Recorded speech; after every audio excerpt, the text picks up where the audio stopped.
Alhamdulillahi wahdah, wassalatu wassalamu ala man la nabiyya ba'dah, amma ba'd. Nous voici à la 7e leçon de l'étude des piliers de la foi. Dans les leçons précédentes, nous avons étudié les 2 premiers piliers qui sont la foi en Allah et la foi aux anges.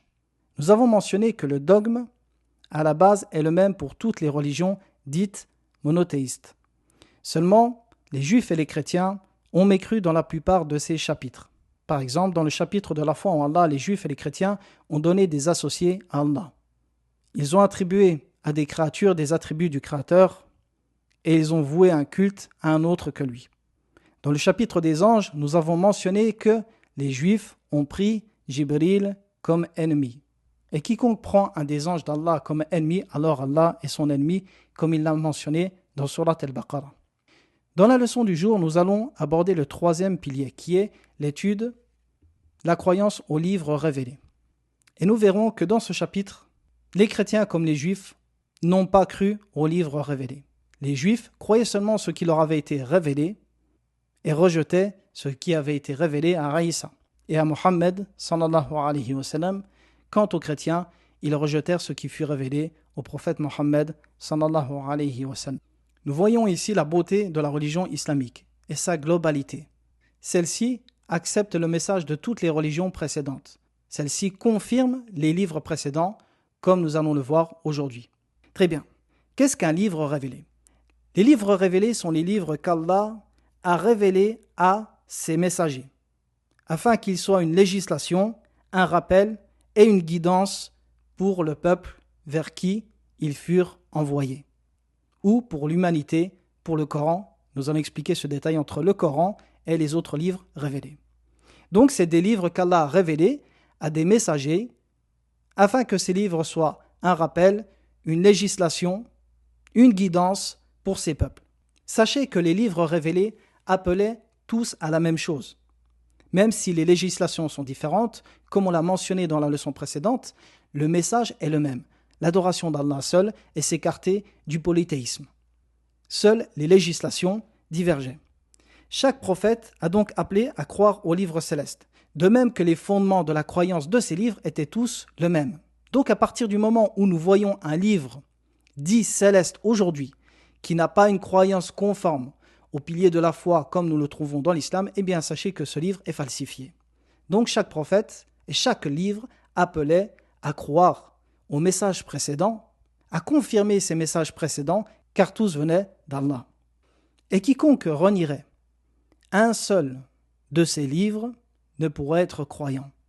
Très bien, sachez que la foi aux livres implique certaines choses. La première, le fait de croire à l'ensemble des livres qu'Allah a révélés, de manière générale. Qu'Allah nous ait informés de son existence ou non. Le fait de croire qu'Allah a révélé des livres à des messagers. Certains ont été mentionnés dans le Coran et la Sunna, et d'autres non.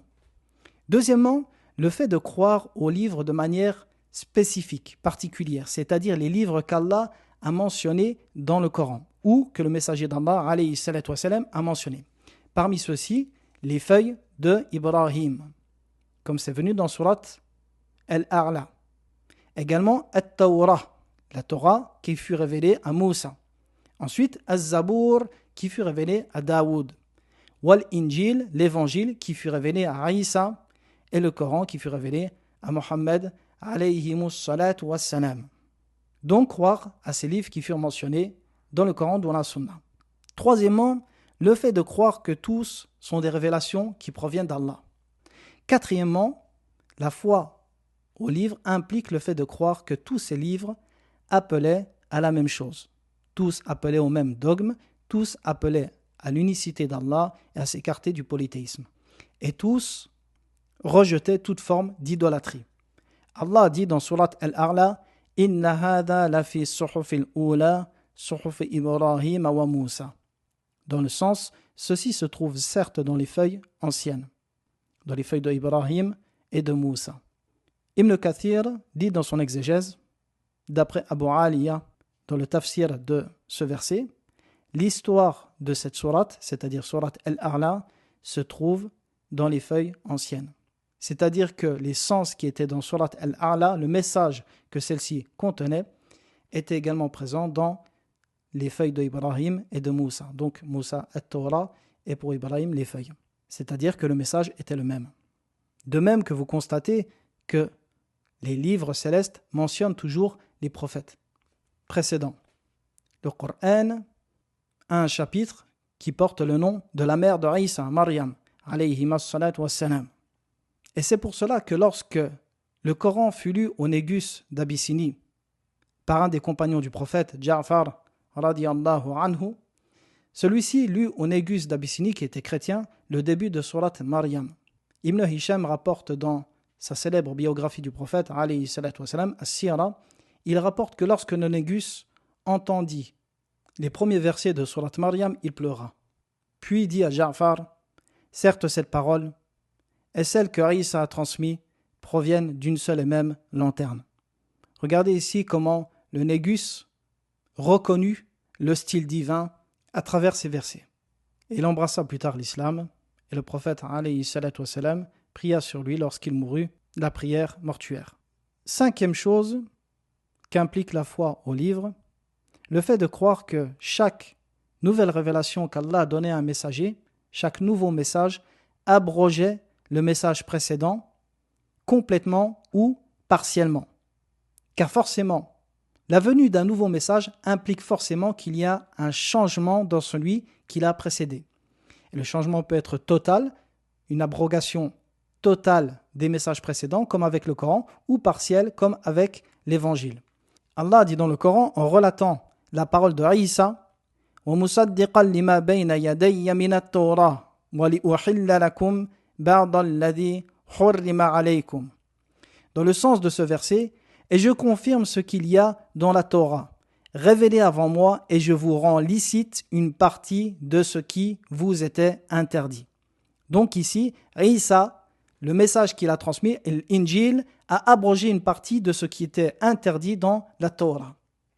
Et le fait d'abroger un texte précédent ne le dément en rien, au contraire, il le confirme. Et c'est pour cela que dans ce verset, dans le sens de celui-ci, et je confirme ce qu'il y a dans la Torah, révélé avant moi. Et le fait d'abroger une chose précédente montre qu'on la prenait en compte, et non le contraire comme certains prétendent.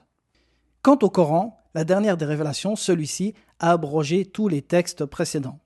La preuve de cela, Allah dit dans son livre وَأَنزَلْنَا إِلَيْكَ الْكِتَابَ بِالْحَقِّ مُصَدِّقًا لِمَا بَيْنَ يَدَيْهِ مِنَ الْكِتَابِ وَمُهَيْمِنًا عَلَيْهِ. Dans le sens de ce verset, et sur toi nous avons fait descendre le livre avec la vérité, pour confirmer les livres qui étaient là avant et pour prévaloir sur eux. Le terme ici, muhayminan alayhi, a plusieurs sens. Vous les trouverez dans l'exégèse, mais parmi ces sens, Cheikh Al-Uthaymin nous dit, cela implique que le Coran prend la place du juge pour l'ensemble des livres précédents. Et à lui appartient la suprématie, car il les abroge. Donc le Coran abroge tous les livres précédents. Également dans la Sunna, un jour le prophète alayhi salatu wassalam trouva Omar ibn al-Khattab en train de lire une partie de la Torah. Alors le messager d'Allah alayhi salatu wassalam dit à Omar, Afi shakkin yabn al-Khattab, doutes-tu, ô fils de al-Khattab? Ensuite le messager d'Allah alayhi salatu wassalam dit dans les sens de ses propos, par Allah, si Moussa et Isa étaient vivants, il ne leur serait permis que de me suivre. Donc le prophète alayhi salatu wassalam ici a réprimandé Omar qui lisait dans la Torah. Pourquoi? Car ce texte est abrogé par la venue de Mohammed sallallahu alayhi wa sallam. Et il a informé que si Moussa ou Isa étaient vivants, seul le suivi du prophète alayhi salatu wa sallam serait permis en tant que législation. Donc ni la Torah ni l'Injil ne peuvent être pris en compte comme législation aujourd'hui. Très bien, quelqu'un pourrait se poser la question, pourquoi abroger les livres précédents et ne pas permettre aux gens d'en tirer profit? Eh bien la réponse à cette question se trouve dans le 6e point, qu'implique la croyance aux livres. 6e point, sachez que les livres célestes précédents sont tous, sans exception, falsifiés ou changés, ou une partie d'entre eux a été cachée, comme l'atteste le Coran, et également comme l'attestent les spécialistes de leurs livres eux-mêmes. Allah dit dans le Coran, فويل للذين يكتبون الكتاب بأيديهم ثم يقولون هذا من عند الله ليشتروا به ثمنا قليلا. Malheur donc à ceux qui, de leurs propres mains, composent un livre, puis le présentent comme venant d'Allah pour en tirer un vil profit. Malheur à eux donc à cause de ce que leurs mains ont écrit. Dans Surat Al-Baqarah. Dans un autre verset, Allah a dit يُحَرِّفُونَ الْكَلِمَ عَمَّ مَوَاضِعِهِ. Dans le sens, ils détournent les paroles de leur sens.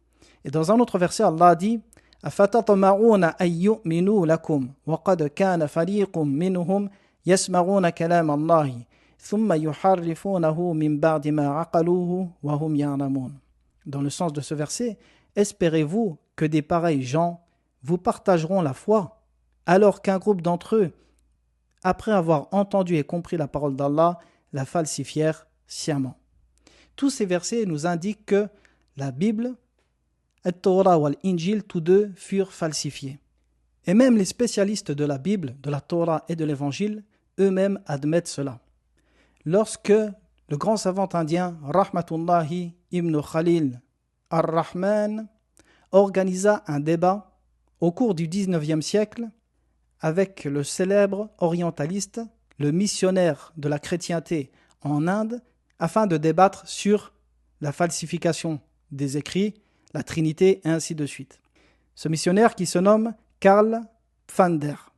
Karl Pfander était un missionnaire catholique, donc qui prêcha le catholicisme, ou plutôt le protestantisme, en Inde, appelait les musulmans à se convertir donc à la chrétienté.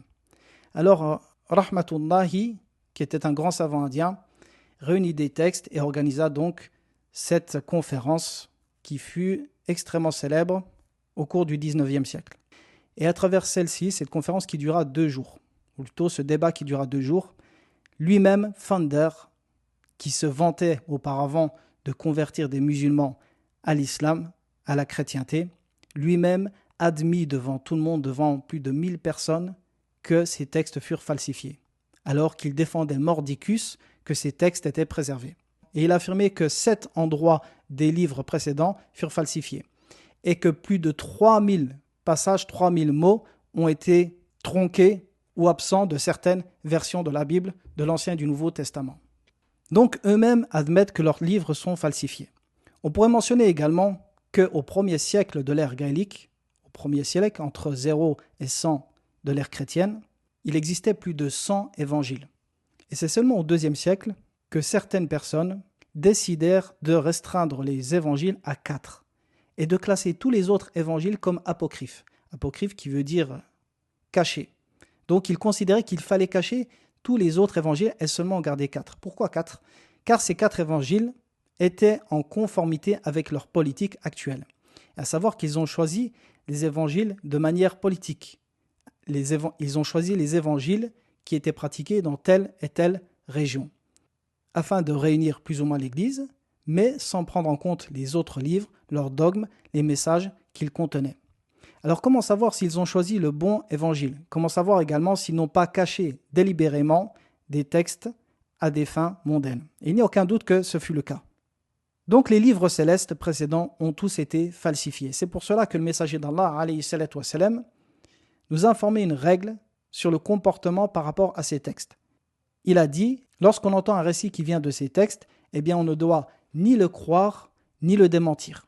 Pourquoi ? Car on ne sait pas si ce texte est réel, si ce texte fait vraiment partie du message originel, ou alors si ce texte fait partie de la falsification. Par contre, si ce texte est confirmé par le Coran ou la Sunna du prophète, alayhi salatu wa salam, dans ce cas, on l'accepte. Quant au Coran, le Coran, quant à lui, est le livre qui est préservé, qui est exempt de toute falsification. L'islam étant la religion universelle, son message doit être préservé. Allah dit dans le Coran « Inna nahnu nazzalna dhikra wa inna lahu lahafidhun » Dans le sens de ce verset, en vérité, c'est nous qui avons fait descendre le Coran, et c'est nous qui en sommes les gardiens. Allah a promis dans son livre que ce livre serait préservé, qu'il le préserverait de toute falsification, de tout changement, jusqu'à la fin des temps. Et ceci est une des formes de miracle du Coran. sa préservation dans ses moindres lettres, ses moindres terminaisons grammaticales et dans sa psalmodiation intacte, comme le prophète alayhi salatu wassalam le récitait depuis plus de 1400 ans, est un miracle. En effet, le Coran, de par sa transmission principalement orale, de la bouche du prophète alayhi salatu wassalam à ses compagnons, qui de son vivant, énormément de compagnons, apprenaient le Coran par cœur et le récitaient de la même manière que le prophète alayhi salatu wassalam le récitait. Puis ceux qui sont venus après les compagnons, il y avait déjà des centaines et des centaines de personnes qui mémorisaient le Coran par cœur. Et très tôt, les cercles d'études du Coran furent instaurés dans le monde musulman. Abu Musa al-Ash'ari fut le premier homme à mettre en place ce qu'on appelle al-halaqat, c'est-à-dire qu'il récitait le Coran sur des personnes qui l'apprenaient par cœur. Puis ces hommes formaient également des cercles qui récitaient le Coran sur d'autres personnes. Puis, une fois que ces autres personnes avaient appris le Coran de la bouche des élèves de Abu Musa, ils revenaient à Abu Musa pour réciter le Coran sur lui afin qu'il le corrige. Et ceci à l'époque du compagnon du prophète, alayhi salatu wassalam, Abu Musa al-Ash'ari en Syrie. Donc pour vous dire que très tôt, l'apprentissage du Coran par cœur fut mis en place, fut instauré et perdurera jusqu'à notre époque. Donc de par sa transmission orale et également sa facilité de mémorisation, le Coran est un livre qui est facile à mémoriser et son enseignement largement dispensé à l'ensemble de la communauté, peu importe leur couche sociale, et non restreint à une élite particulière comme chez les juifs et les chrétiens pour leurs livres dans les siècles précédents, eh bien le Coran se distingue des autres livres qui étaient généralement réservés à une élite lettrée, qui eux seuls avaient accès aux manuscrits, aux copies originales de leurs livres et qui eux-mêmes recopiaient les textes, ce qui leur permit facilement de détourner les textes pour en tirer profit. Donc le Coran, quant à lui, reste préservé. Sachez que le Coran, c'est la parole d'Allah. Il a parlé et a prononcé ce Coran. Jibril ensuite l'a entendu. Puis, Jibril le récita au prophète Mohammed alayhi salatu wassalam. Et le fait que c'est la parole d'Allah, cela implique que le Coran est incré. Pourquoi ? Car la parole est l'attribut, et l'attribut du Créateur ne peut être créé. Une question maintenant, quel est l'impact de la foi au livre ? Que tirons-nous comme impact dans notre foi, le fait de croire au livre ? Eh bien, on peut mentionner le fait de croire aux prophètes précédents. Également, la réfutation de ceux qui prétendent que la mécréance est la base des civilisations précédentes, est la base dans l'humanité, que la base est que l'humanité était mécréante. Non, la base est que l'humanité était croyante, ou du moins s'accrochait à un livre, à une révélation divine. Et ceci est la base chez les peuples, les civilisations précédentes. Également, le fait de se rappeler qu'Allah n'a pas créé l'homme en vain. Et contempler l'immense sagesse d'Allah dans l'envoi de ses messagers et de ses messages. Et dernièrement, on pourrait mentionner le fait de lier toutes les communautés qui ont suivi des prophètes entre elles. Et c'est pour cela qu'Allah nomme tous ceux qui ont suivi les prophètes avant Mohammed sallallahu alayhi wa sallam musulmans, car le message était le même. Et à partir du moment où ils ont suivi le message révélé dans leur époque, eh bien ils étaient croyants et musulmans. Et les vrais croyants et les vrais musulmans, ceux qui adorent Allah vraiment, ceux qui recherchent sa satisfaction, sont ceux qui acceptent le nouveau message lorsqu'il arrive et qui acceptent que les textes précédents soient abrogés. Un vrai suiveur de Moussa ne peut que suivre Isa lorsqu'il fut envoyé. Et un vrai croyant en Isa, qui croit en la prophétie de Isa de Jésus, ne peut que croire en la prophétie de Mohammed sallallahu alayhi wa sallam. Car tous sont des frères de mères différentes. Et voici la fin de la leçon d'aujourd'hui. Je vous dis à très bientôt. Wa sallallahu ala nabiyyina Muhammadin wa ala alihi wa sahbihi wa sallam.